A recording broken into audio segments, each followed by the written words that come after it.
在许多人眼中，作为获得诺贝尔文学奖的首位土耳其作家，奥尔汉·帕慕克的写作生涯无疑是成功的。但是对于这位在大学时放弃了自己主修的建筑学课程，转而投身文坛的青年人而言，他的创作初衷并不是为了金钱与荣誉，而是在追求故乡忧郁灵魂的过程中，发现文明之间的冲突和文化交错的新象征。这也正是2006年瑞典文学院在颁发诺贝尔文学奖时给予奥尔汉·帕慕克的评价。Professors, ladies and gentlemen, students, it's such a great honor to be here. For me, it's almost like a fairy tale to be in Peking University addressing students. So, I'm so happy. I'm full of gratitude. Our subject is about champions. I want to say a few words before going on to our subject, that what I understand from being champion is to be more or less happy with what one does. I'm a writer. I essentially call myself a fiction writer. I do my thinking through fiction. And I understand this, that success or whatever, achievement in one's own field, I think, comes not from competition really, but from love of the subject that you are working in. That if I'm successful, then I think I owe it to first that I love what I'm doing. That I'm one of those rare happy people in this world who does have a job, who's occupied all the time with something he likes, that is inventing, writing fiction. I am a fiction writer, first and foremost, and I love what I do. So for me, there are no hobbies, no other things, no vacations, because if I have some time, I again go back to what I like. And of course, we also need to have talent, a bit backslapping, you're doing fine, kind of praise. These are also needed to achieve something. You cannot continue on your own, all alone, all your life.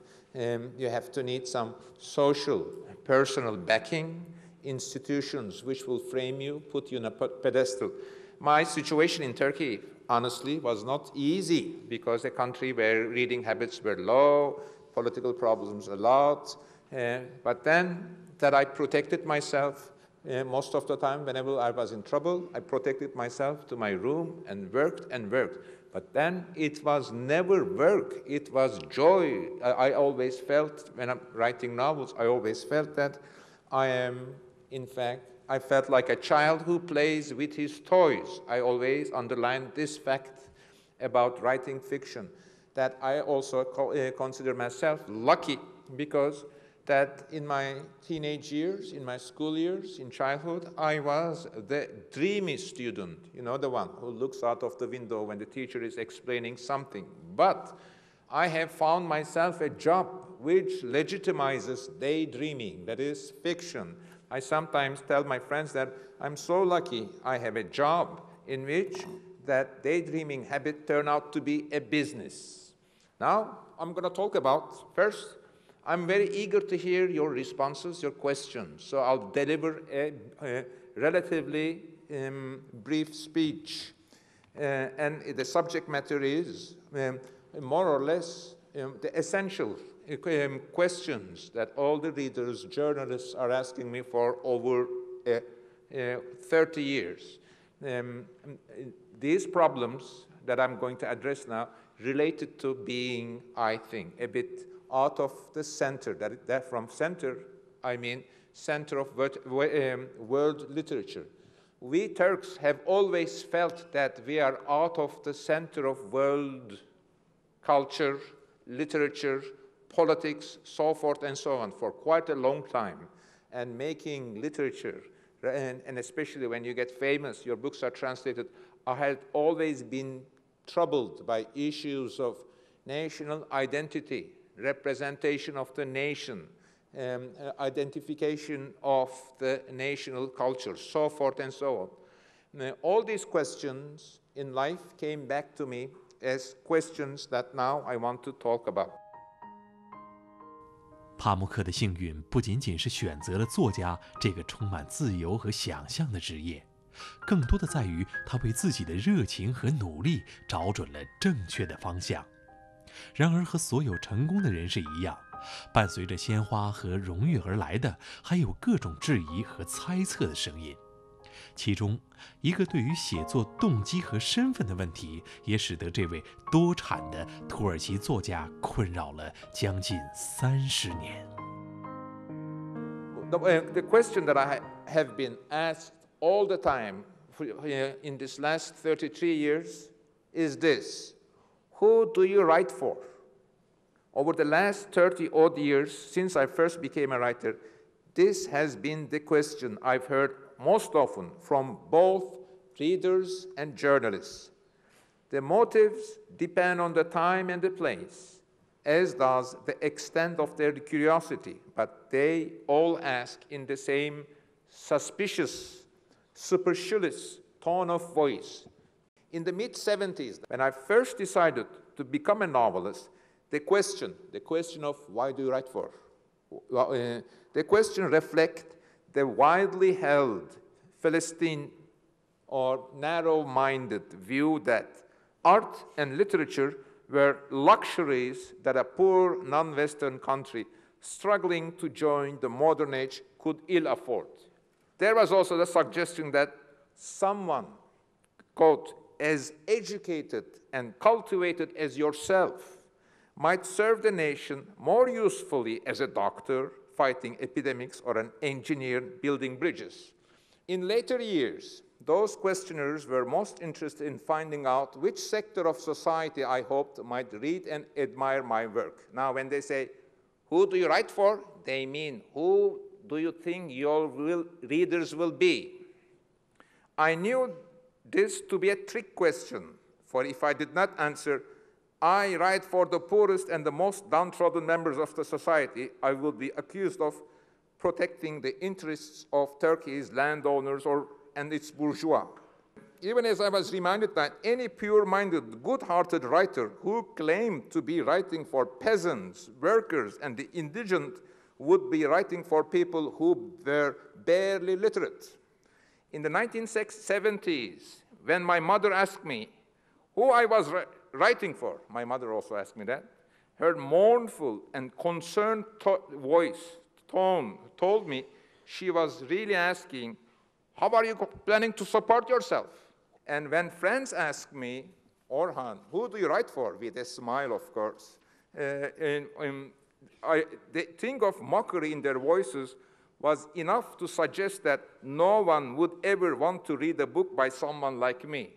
30 years on, I hear this question more frequently than ever. 30 years, or in fact 34 years past, they still ask, who do you write for?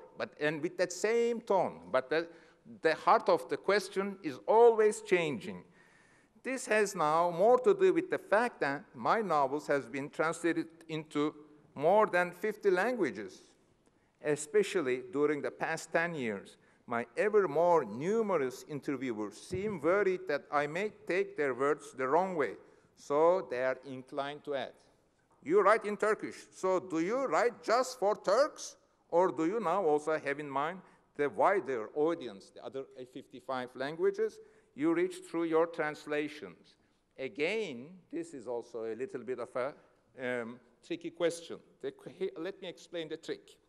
Whether we are speaking inside Turkey or outside it, the question is always accompanied by that same suspicious smile, leaving me conclude that now the political correctness has changed.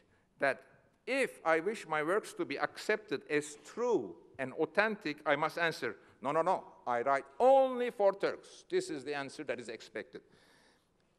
Let me go to these issues here a bit. That why do people, when they ask me, journalists especially, and also professors like this question, what do they imply? What do they mean? And there is also a bit suspicion.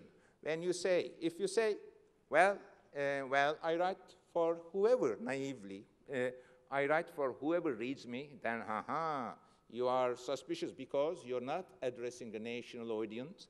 The art of the novel is based on the national identity and national details, so you're sugarizing your country, being a bit sort of a self-imposed Orientalist, and giving them a sugary Turkey, which, say, American readers, European readers might enjoy.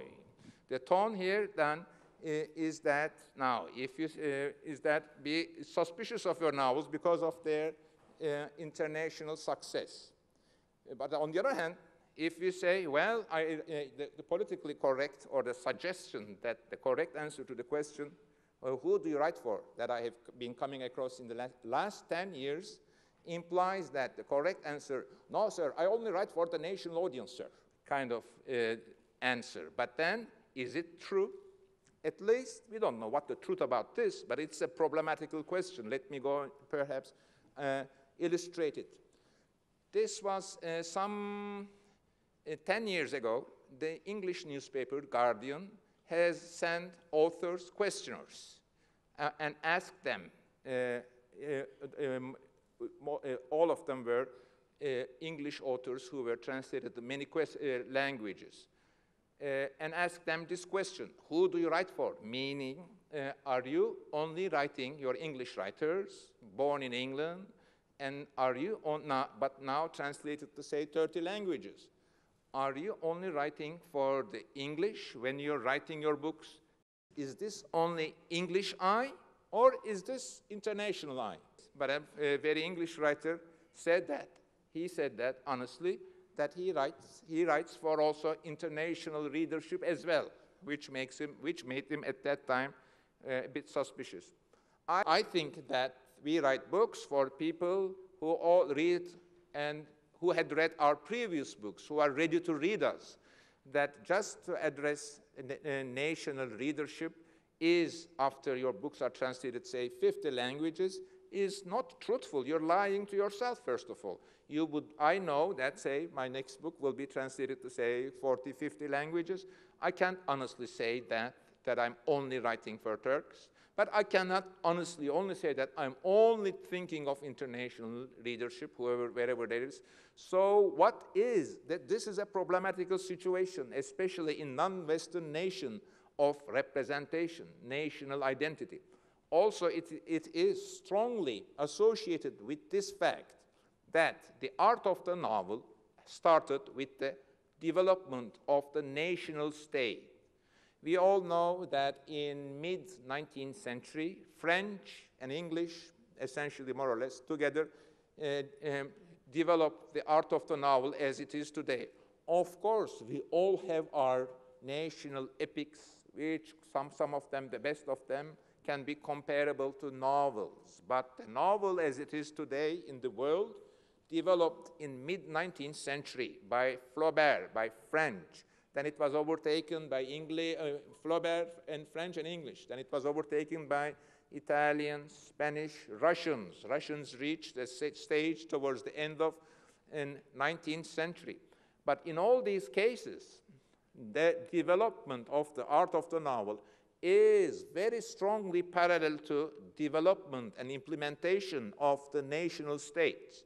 Let us try to think in our mind's eye that all the novels, classical 19th century novels we like and enjoy, are heavily embedded in national cultures. There is a center, there is a cultural center, political center, there are newspapers, and in fact, most of these novels, say Anna Karenina, Balzac, or Flaubert, were serialized in newspapers. The details of main avenues, main historical events, sensibilities, the production, summer resorts, things that a novelist enjoys to observe are all related to nation-wise.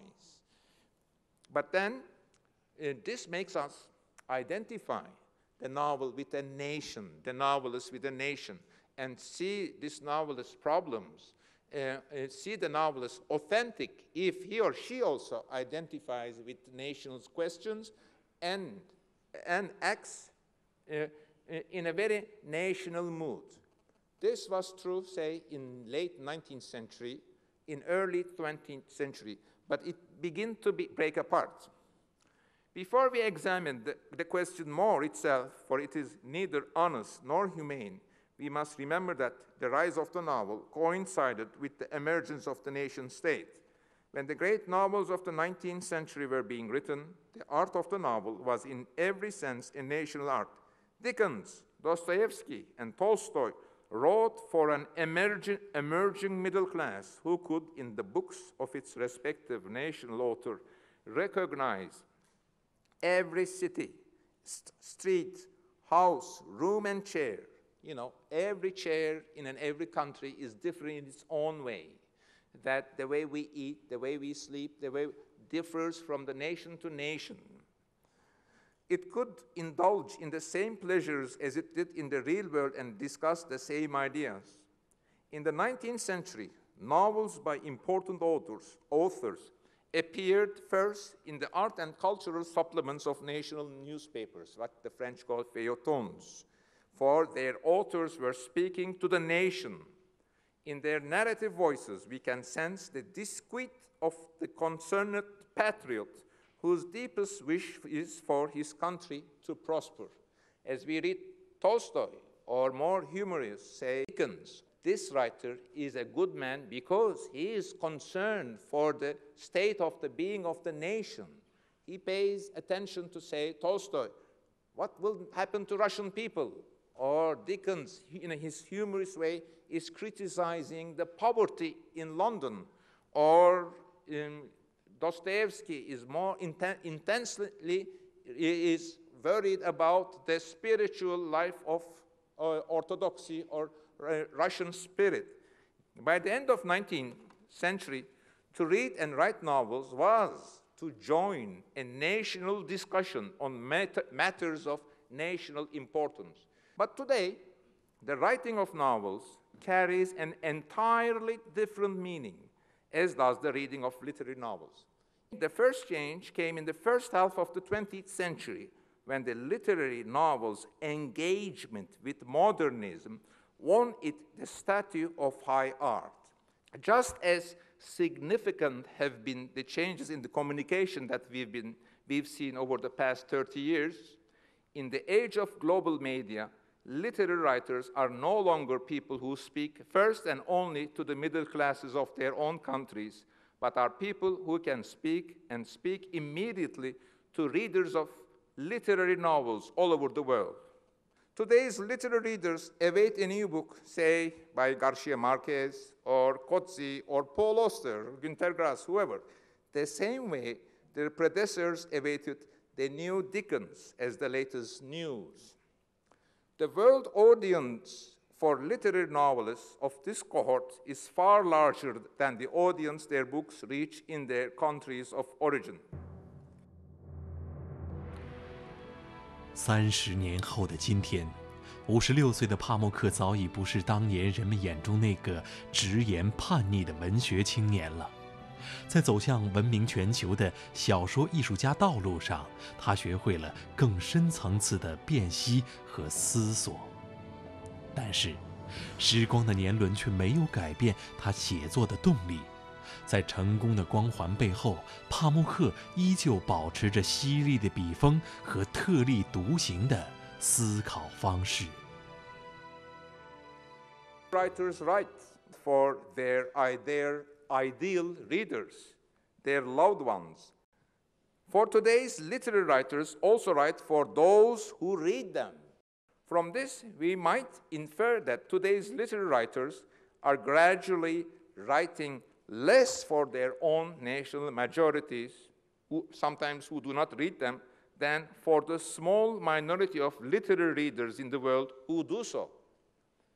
So there we have it. The needling questions and the suspicions about these writers' true intentions reflect an uneasiness about this new cultural order that has come into being over the past 30 years.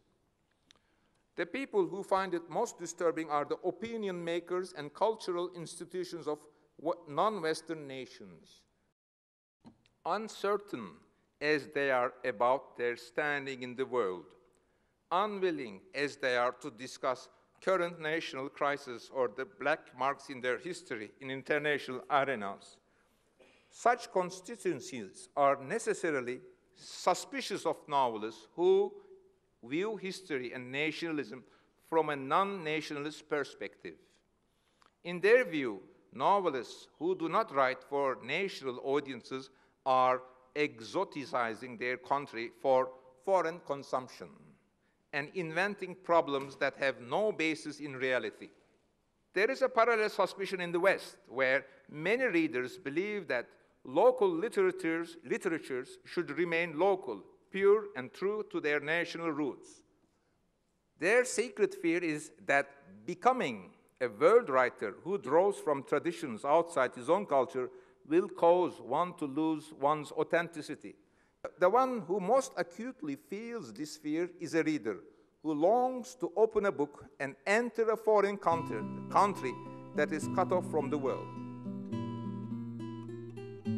30年的写作之路，帕慕克始终秉承着自己的信条，为所爱的人写作，为自己写作，为那些读他作品的人写作。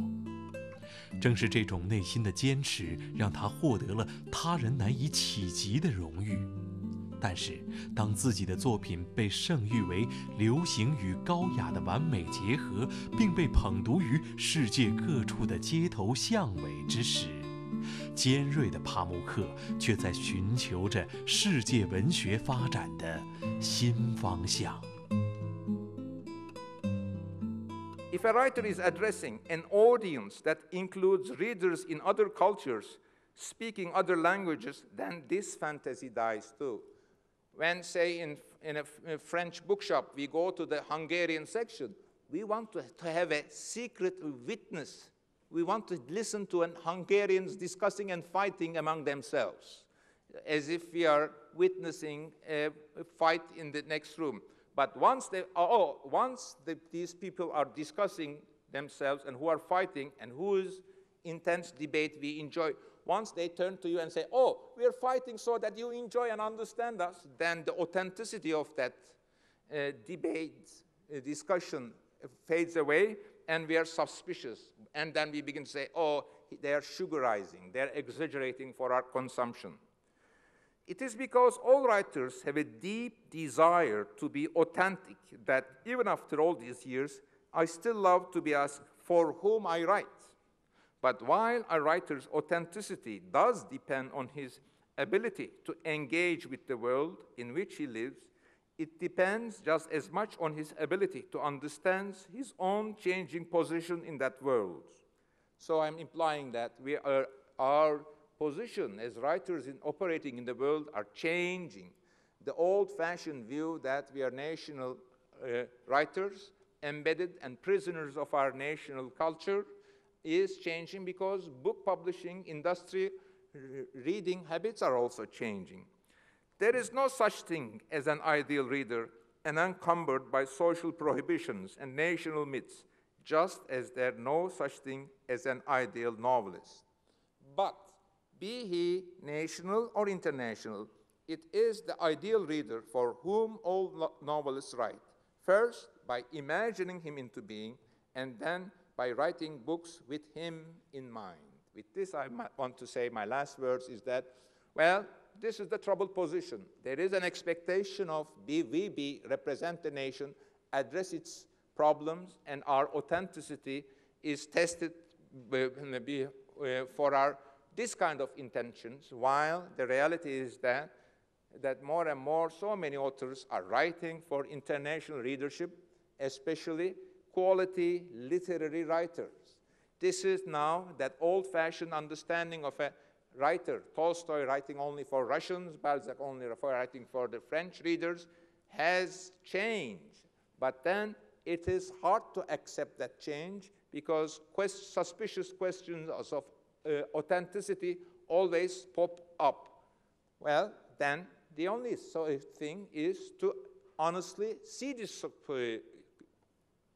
this dilemma or troubled situation, then write as one wishes to write, trying to ignore it. But then in the long run, what we will do, we will also change our readers. We always address an imaginary readers. We writers should also change this imaginary reader in our mind so that we expect a change of tone in our attitudes towards this imaginary reader. More or less, this is what I was going to say, and I said it. Maybe I'll take questions after this.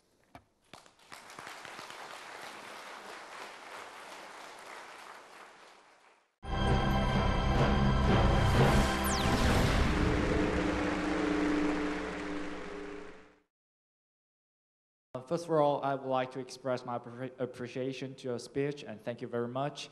And maybe my question is a little bit naive, but I really want to know that, in your opinion, what makes a Nobel Prize honor in literature? And what is the most important elements or qualities that make you the Nobel Prize honor? I don't know. I haven't... I have met the Nobel Prize jury. They were very friendly to me. We had long conversations, but I never asked, why did you give me this prize? I thought it was natural that they give me this prize. Mr. Pamuk, thank you for your speech. I want to know that how has the wisdom you have collected by observing and exploring the essential part of the world has changed your life?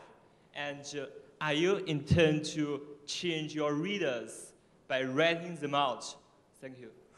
Of course, hoping to change the readers is a very utopian thing. You don't have the reader all the time with you.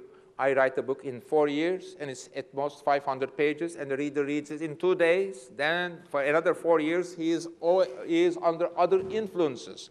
So readers are not so easy to influence and change. But when I refer to the fact that we have to at least change the expectation of the reader that we be always national and be embedded in national problems, and our authenticity depend on that, should change. I was referring to that, but did I understand your question right? No. I want to know that how has the wisdom you have collected by observing the world has changed your daily life? This is a question I've been asked, especially by the readers of New Life, because that book opens with, one day I've read a book and it changed my whole life, and they always ask, what's that book? And in fact, when the book was published and it was strangely selling a lot of copies, a lot of readers called my publisher, you know, that book begins, I've read a book one day and it changed my life. What is the book that, and culturally I'm a cautious person. If there is a book that affects me so much with its poison, then I immediately read another book that will take that poison away. That made me bookish. But then there is not one wisdom that really had affected me. And in fact, reading books is learning that no wisdom that radically change you. That you, from this book I have learned this, from that book I have learned this. I am a collage of my ideas, are an immense collage of what I have read. But then I made myself picking up ideas from so many books. There is no one strong dominant book over me. Honestly, that's how it is. Thank you for your speech. And I'm from the Institute of World Literature of PKU. We often discuss your novels as classic writings in our class. So I have 2 questions for the book, New Life. The first, I'll make it one by one. Okay. The first one is, some critics wrote that Pamuk, in a postmodern style reminiscent of Borges, play with and teases the reader and literature in general. And you also have some comparison between you and Borges yourself. For me, after reading White Castle and New Life, especially from the latter one, I found that you did make mazes by words successfully. So my question is, what's the essential differences between you and Borges when you are both using this skill? Thank you. Thank you. Well, of course, we are different writers. I admire him immensely. He's a great influence on me. I'm not afraid of influences. I made myself from other writers' voices. in fact, being afraid of influence is a bad thing. What you have to do in writing life is to get strong influences and fight back, make your voice different and as strongly as possible. That, of course, Borges is a great writer, influenced me. But then, of course, first of all, he's a short story writer. I can never write short stories. So I always write long novels, while Borges writes very short stories. And he misses the point about literature when he criticizes for, oh, Henry James wrote a 600 novel. I'll write a 6-page story and explain it. Borges doesn't understand novels. He's a great mind. I have learned from him what I can say, metaphysics of literature. Literature as a way of philosophizing, seeing the inner or silent points of texts and stories. He had a very great mind, a very great writer. Okay, another question is about metaphor. About what? New life. Yes, new life. The metaphor skill in new life. And in New Life, I take two main characters, Osman and Muhammad, as the symbols of Turkey and Islamic world. With Muhammad being murdered by Osman, Islamic culture was murdered by Turkey. No. And now, sorry, I misunderstood it. I'm sorry. I think you are. My books are not that symbolical. I am an open writer in the sense that there may be symbolic elements in my books, but I rarely. The way you read is very allegorical reading. You know, say this watch stands for X, this paper stands for Y, and if the watch and the paper are wrapped by itself, it means this. This, in fact, Borges has a good things to say about this kind of allegorical reading, which is symbolical. No, in my say, Osman is Osman, he's a character. No one is a name for anything other than itself. There may be suggestions, a little bit literary allusion, say, as in Black Book, there is Sheikh Galip, which is related to Turkish poet Sheikh Galip, or there is this columnist Celal, which may be, of course, reminding us of Mevlana Celaleddin Rumi, but that's that. That's not a symbol for it. No one. I'm not a symbolist novelist, nor an allegorical novelist. That New Life, if you ask me, I know it's a hard book. If someone is going to read a book from me, don't start with New Life. You won't read another book from me. But start with My Name is Red, Istanbul, Black Book. New Life is my hardest novel. In fact, in some countries, it's published with hardest text, say, T.S. Eliot's poetry, Ezra Pound's ununderstandable, some little hard to read James Joyce, and it belongs to that category. But on the other hand, it's a lyrical book full of, I think, I may be mistaken, full of poetry and lots of happen. It has its inner logic, it has its inner rules. But then you cannot simplify the book, say, Osman is this, so-and-so that, when this happens, this is Islam. No. That I never intended, it's not my aim, and that kind of reading of my novels will not really work, I'm sorry to say. Thank you for your questions. Thank you. I have a confusion for a long time. I'm wondering, it is very reasonable that works loved by masses could hardly get acceptance by academism and vice versa. It is obvious that your works are both welcomed by common readers and academism. Could I say this is because your books discuss about some important problems like the crash of civilization and cultures in a form of detective fiction and romance, which are always welcomed by common readers. And in another saying, do you concern about the common readers and the commercial interest when you are writing? It is well known that Nobel Prize is just awarded to the literary works which appeal to the highbrow only. Based on this, some weird critics, of course not me, have questions and doubts about your winning prize. And how do you think of that? Okay. Thank you. that since my books after Iran, it all started with in Turkey with Black Book, then more in New Life. My books begin to sell more and more. Then international recognition came, and then they begin to sell more and more internationally. And then, yes, not unlike For Whom Do You Write? There was also, well, you're popular now, kind of meaning your books should be trashy or bad because the masses only read trashy and bad books. I have been attacked, especially in Turkey, for, oh, he's a now bestseller writer. He's which equal a bad writer. But then this is not true. There are, Garcia Marquez, a writer I admire, sells so many copies.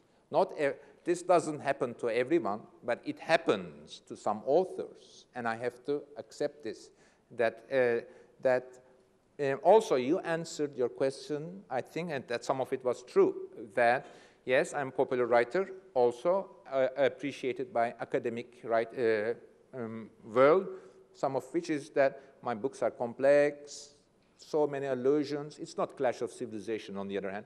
It is, I think, the complexity that I write about. Yes, we may say political situations help. When I began writing, in 1985, I went to America with my wife, and then I was a little bit of known young Turkish writer. And at that time, I was thinking, wow, how happy these Latin American writers are, because there was an immense wave of Borges, Marquez, Latin American boom in late 70s and mid 80s in America, while no one cared about Turkey. If in that times, in between 1985 and 1988, if there was a mention of Turkey in New York Times or in New Yorker, we Turks would call each other, did you see New York Times? There was a little Turkey in it. Yes, political situation had also had paid way to my international readership. But in Turkey, it was also different. But let me tell you a funny story about this, which a friend of mine had observed and told me, which is factual story, that my first very popular book in Turkey was, ironically, New Life, which is a very hard-to-read book. But anyway, that book was selling and selling in Turkey. And then at that time, the book was published early September, and the university is open. Two girls are in a line for registering to the university. One girl she wears high heels and lipstick, looks a very trendy girl. The other is, doesn't wear nice clothes, is more spiritual girl, openly takes out his New Life and is reading it and then showing it off also, meaning that I'm reading this hard book, I'm intellectual, I don't care about fanciful clothes and all. Suddenly, the girl in front of her also, this trendy, wearing lipstick and talking, that bimbo-looking girl also begins to open it and read my book. Then the girl behind is upset. Oh, if she is reading that book, I'm not reading that book, and she throws it away. More or less, selling books has also that side. French philosopher Bourdieu had made good observations about his sociological aspects of appreciating art. We go to museums not only to enjoy works of art, but to tell to ourselves first, but to our people that, oh, how distinct and cultured and different I am. Once your books are selling a lot, well, you lose this criteria of being the writer of the select, the writer of the elite, quality. Not only everyone can understand me, but there are tricks to it. As I do it today, my books are selling so much, but are they understanding me? I say and get out of the problem. Okay, thank you very much for giving me this opportunity. And I agree with you very much that a writer should think about who he is writing for before writing. And my question is based on this. So you mentioned in your speech today that a writer is a trend for a quality literary writer to write for the international readers. So my question is that, do you think a writer who is writing for their international audience is superior to another writer who is addressing his national readers and why? Thank Okay, you. I didn't say that a writer should write for international readers. I said a writer writes for whoever reads him. If the readers are in other countries, that's okay. But then first, always, in all of my books, my readers are first Turkish readers. And I am also best-selling, top-selling Turkish reader. I have a readership. I'm the most best, it's funny to say this. So first, I address Turkish readers because I'm a Turkish writer. But that is not enough. Now I have readers in 56 languages. They ask me, are you writing only for Turks or also for them? And I'm politely saying, I am also writing for them, obviously, because they're also human beings. And there is no hierarchy between the writer who is not translated and the writer who is translated. No, I am not making a hierarchy distinction between writers who are only writing for the nations and those who are translated. This is not a definition of an ideal situation, or this is what it is, that when they ask me, are you only writing for Turks? Now that my books are translated so much, how can I honestly say, yes, I am only writing for Turks? That is my answer. But I'm not making a value judgment. I'm not saying this is better than this. There are no such distinctions. And a writer who operates in his national idiom and then suddenly may 3 days or 3 years can find himself or herself extravagantly internationally translated. We cannot make these distinctions. What I'm saying is then that translations, the fact that there are fast translations are changing the situation of the national author. That's all I'm saying. 在演讲结束之后，相约冠军名家讲坛栏目组还特意准备了一份礼物，一幅肖像画，送给了奥尔汉·帕慕克先生。他在看了这幅画之后说，画中的自己和年轻时一样，他会记住这个美妙的时刻，也希望自己的成长经历和成功的经验可以帮助年轻人追求到自己的梦想。